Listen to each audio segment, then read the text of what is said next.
Et donc, la question de la pauvreté. La question de la pauvreté. On ne peut plus accepter que tous les logements sociaux soient au même endroit, 3e, 14, etc. Ok. On peut plus l'accepter. Mais pourquoi ça se passe comme ça? Parce que c'est ça la question. Si on veut changer la structuration des choses, c'est qu'il faut bien des logements sociaux, il en faut. Mais quand vous voyez qu'une commune comme Allo, quand vous voyez qu'une commune comme Pélissane, à dessin de droite, de gauche, en haut, en bas, où vous voulez, elles ne font jamais un HLM. Ça veut dire quoi? Ça veut dire que seule la commune de Marseille, peut-être de Martigues, il y en a 3 ou 4 autres qui le font. Franchement, Martigues avec une meilleure gestion. Mais ça veut dire que seule la commune de Marseille va être en capacité d'intégrer du logement social, alors que les autres, ils vont garder les villas. Est-ce que c'est normal? Il y a une égalité dans ce pays, quand même. Sauf que la question aujourd'hui, avec le système que nous avons, le maire, il est maître de son plan local d'urbanisme. Il fait ce qu'il veut. Et on lui dit, il faudrait... Bon, il dit d'accord. On lui dit, on va vous mettre une amende. Alors, l'Assemblée nationale a multiplié les amendes par 5. Aujourd'hui, c'est là, il y a quelques semaines. Alors, mais il y a des gens qui la payent. Il y a des gens qui préfèrent payer l'amende plutôt que d'avoir des pauvres. Bon, donc tout ça, il faut arrêter. Et il faut donc que la question du logement, elle relève d'une structure centrale qui permette à tout le territoire d'avoir la pauvreté, la richesse, le média, parce que à ce moment-là, effectivement, on est dans un cadre de développement qui est tout à fait différent. Donc, la question du logement, elle est tout à fait décisive, et si on ne fait pas ça, eh bien, on n'y arrivera pas. Et d'ailleurs, il y aura une autre loi qui va être votée en juin, qui est une loi... Alors, vous allez me demander qu'est-ce que ça a à voir avec ce que je raconte, vous allez comprendre. C'est une loi sur l'autonomie alimentaire de la France dans 30 ans. Comment dans 30 ans? Est-ce que dans 30 ans, qu'est-ce qu'on a comme terre agricole pour faire de l'agriculture?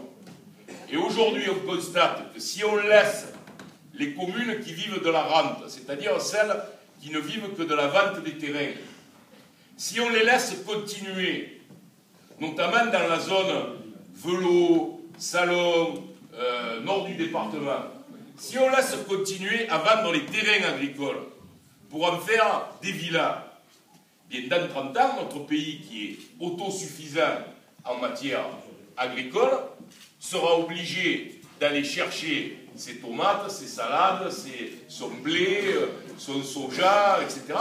à l'extérieur. Donc c'est un problème stratégique, y compris pour la France, d'être en capacité d'avoir ça. Et cette loi-là, c'est une loi qui s'appliquera, j'espère qu'elle sera votée à l'Assemblée nationale et qui s'appliquera en 2015. Il y aura des délais, parce que vous voyez bien quand même la complexité de tout ça, mais il faut que nous soyons capables, aujourd'hui, de protéger nos terres agricoles. Donc si on est capable de protéger nos terres agricoles et qu'on a une maîtrise du foncier par la structure centrale, alors on peut décider, ici il y aura des HLM, ici il y aura des villas, ici il y aura de l'accession à la propriété, ici il y aura de la propriété. C'est une décision après politique qui est prise, mais on aura les outils politiques pour le faire. Donc voilà, si vous voulez, quel est le sens de la métropole. Alors, on entend beaucoup, vous le lisez, hein, des maires, des présidents d'intercommunalités, à Aubagne, etc., qui disent oui, mais Marseille, ils ne savent pas gérer, Marseille, on va nous tirer vers le bas, Marseille, il y a de la violence, il y a de la délinquance, etc., etc. Mais ceux qui disent ça, ils imaginent quoi? Que Marseille va devenir une ville encore plus pauvre, qu'à la limite on va être dans une ville invivable, et qu'eux ils vont vivre tranquillement. Ils croient qu'il n'y a pas de voiture, qu'il n'y a pas de... Ça n'existe pas. Si vous avez une ville comme la nôtre qui est à la dérive, dans les 20 km autour, les choses vont se passer de la même façon. Après, ça prendra plus de temps, mais ça sera la même chose. Donc on a besoin du développement commun. La question qui est posée, c'est la question du fait communal, pas du fait intercommunal. Car le fait intercommunal n'existe pas. La zone d'Aubagne, elle a été créée en 2000. La zone d'Aix, qu'est-ce qu'il y a comme logique entre Châteauneuf, entre Vitrolles et Saint-Paul-les-Durance? Quel est le lien entre ces deux communes? Est-ce qu'il y a des clubs de football où on va avec des drapeaux ensemble? Non. Ça a été des créations comme ça. Donc, il ne faut pas se préoccuper du fait intercommunal. Il n'existe pas. Par contre, existe le fait communal. La commune existe. Et il faut renforcer le fait communal. Et nous avons fait des propositions pour cela. Car il y a des choses que la métropole ne peut et ne doit pas faire. Je pense par exemple aux cantonniers. Quel est l'intérêt que les cantonniers, c'est-à-dire les gars qui déploient votre rue, et les petits camions qui passent, quel est l'intérêt que les cantonniers soient dirigés par le président de la métropole qui est loin et qui a beaucoup de choses à faire? Les cantonniers, ils doivent être dirigés par le maire. C'est le maire qui doit avoir la responsabilité directe des cantonniers. Et à Marseille, je pense qu'on doit travailler pour que les mairies de secteur aient des responsabilités plus grandes en matière de propreté de la rue. Donc je distingue bien, vous avez compris, la poubelle et le cantonnement.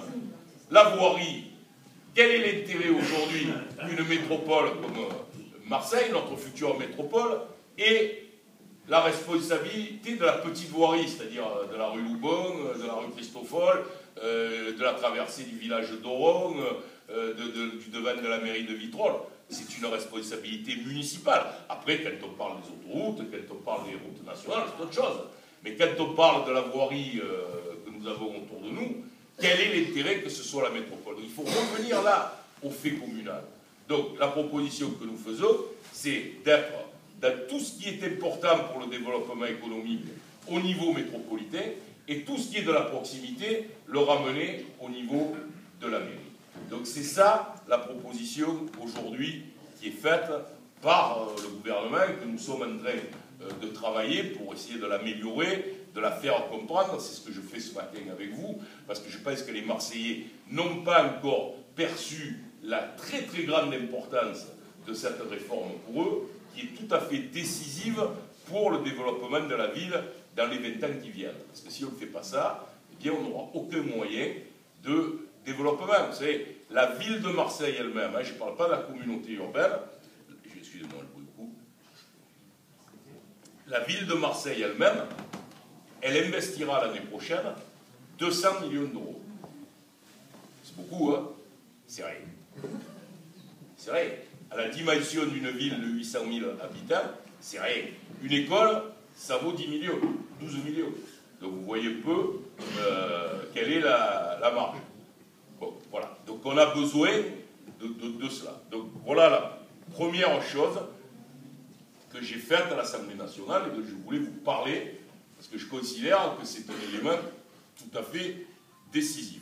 Alors, est-ce qu'on discute de ça ou est-ce qu'on passe à la suite après? Qu'est-ce que vous préférez là-dessus? Parce qu'après, je voudrais vous parler du rapport sur la naturalisation que j'ai écrit. Je pense qu'il y a des gens qui vont être intéressés. Est-ce qu'on en a amené d'ailleurs? Il y en a là, d'accord. Donc on peut commencer à parler de la métropole et ensuite on parlera de la naturalisation parce que ça évite de mêler les débats. Ok? Bon, est-ce qu'il y a des interventions, des questions?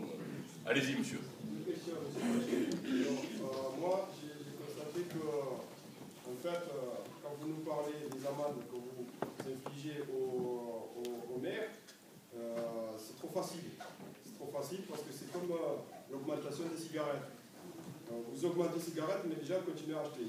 Alors, le gouvernement met des amendes à ces gens qui sont riches et qui peuvent payer, mais si vous décidez, l'Assemblée nationale, de réquisitionner des terrains et construire, ça serait plus raisonnable que de continuer à engager de l'argent, parce que c'est le gouvernement qui prend. Et nous, on ne voit pas, et voilà. Vous habitez où, monsieur? J'habite, je vois ici, non, je veux dire, vous habitez là. Félix Piat. Non, mais je vous dis ça parce que Marseille, évidemment, n'a jamais eu d'amende. Non, mais je parle d'Allo. Je vous le dis comme les Marseillais. Mais je parle d'Allo, je parle des endroits que, voilà, alors, ils sont prêts à payer pour ne pas avoir des alors, je pense qu'il y a, dans ce que vous dites, il y a du vrai et il y a des choses qui ont évolué. Parce que quand même, la nouvelle amende, celle qui est applicable au 1er janvier 2013, elle est quand même 5 fois supérieure. Non, mais il y a des moments où, si vous voulez, il y a des moments où quand même quand la commune est riche, ça commence à poser problème. Si vous voulez, la ville d'Allo, par exemple, va prendre une amende de 300 000 €. Bon. L'année d'après, elle va prendre une amende de 2,5 millions pour un budget de 60 millions d'euros. Ça commence à interroger quand même la mairie. Là où je suis d'accord avec vous, c'est qu'il y a certainement des communes, mais nous on n'en a pas vraiment, comme Neuilly, comme dans la banlieue parisienne, il y a quelques jeunes, Château Lafite, vous voyez ce genre d'endroits là, dans les Hauts-de-Seine, etc., où eux, ils ont certainement cette capacité de faire la vente. Mais je vous ferai remarquer que la proposition que je fais sur le droit du sol de la métropole change les conditions et répond à votre question. Car il y a à la fois l'amende et il y a aussi le fait que c'est la métropole qui prend en main le SCOT et le PLU et qui indique, voilà, dans telle zone, il y aura X HLM, dans telle zone, dans le 3e arrondissement, on est à 40%, on n'en fait plus. Voilà, on en fait ailleurs. Donc il y a une explication, je crois, claire. Et je ne sais pas si vous avez bien entendu ce que j'ai dit sur la loi sur l'autonomie alimentaire, qui va nous permettre de rapatrier dans les villes la population, car ça coûte très cher. Il faut savoir que si vous mettez un habitant dans une ville, mettons dans le 1er arrondissement, vous n'avez pas besoin de construire une adduction d'eau. Vous n'avez pas besoin de faire revenir l'électricité. Vous avez besoin de construire une école, parce qu'il n'y en a pas assez. Mais vous n'avez pas besoin de faire un tram. Il y en a un. Vous êtes bon. Donc, quand on arrive à faire vivre des gens dans les villes, on économise énormément d'argent. Quand vous faites une villa, on ne va pas aller à Pélissane. Allons dans le 13e arrondissement, dans la zone qui est derrière Ricard. Okay, le château Ricard, vous voyez par là-haut. Bon. Là, Jean-Claude Godin a fait une ZAC, il a ouvert à la construction, donc on a fait énormément de construction, mais il a fallu tout amener. Il n'y avait rien, il n'y avait pas d'eau, il n'y avait pas d'électricité. Donc, tout ça renchérit. Ensuite, on se tourne vers la RTM. On dit à la RTM, oh, il y a des gens qui habitent là-bas, il faut un bus. La RTM dit, oui, mais moi, les bus, j'en mets beaucoup, mais comme cette ville, elle est très étendue, je mets des lignes de bus où il y a, la moyenne, c'est par exemple 400 000 allers-retours par an pour un bus moyen. Il y en a qui font 1 million, il y en a qui... Mais là, ce type de bus-là, il faut 50 000, 60 000. Sauf que le chauffeur, il paye le même prix. L'essence, c'est pareil. Le bus, il est le même. Donc, il faut qu'on arrive à faire vivre dans notre ville plus de gens. Dans le 1er arrondissement, je ne connais pas le chiffre du 3e, mais dans le 1er arrondissement, on est à 15% de logements inhabités. 15% de logements inhabités. D'ailleurs, moi, je propose à Jean-Claude Godin, qui ne l'a jamais fait, d'avoir une taxe foncière surévaluée dans le cas où pendant 2 ans, un propriétaire ne loue pas son appartement. À Paris, vous ne louez pas votre appartement pendant 2 ans, doublement de la taxe foncière. Parce qu'on a intérêt à ce que les logements soient occupés, entretenus, occupés. Non mais il y a des raisons. Après, dans ce genre de règles, il peut y avoir des raisons.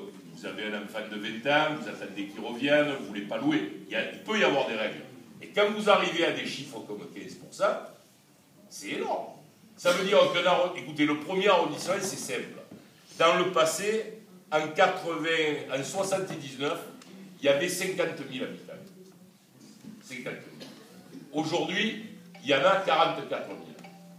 Donc, c'est bien pas. Pourtant, on a construit depuis. Il y a 6 000 personnes qui n'y habitent plus. Troisième, c'est pareil.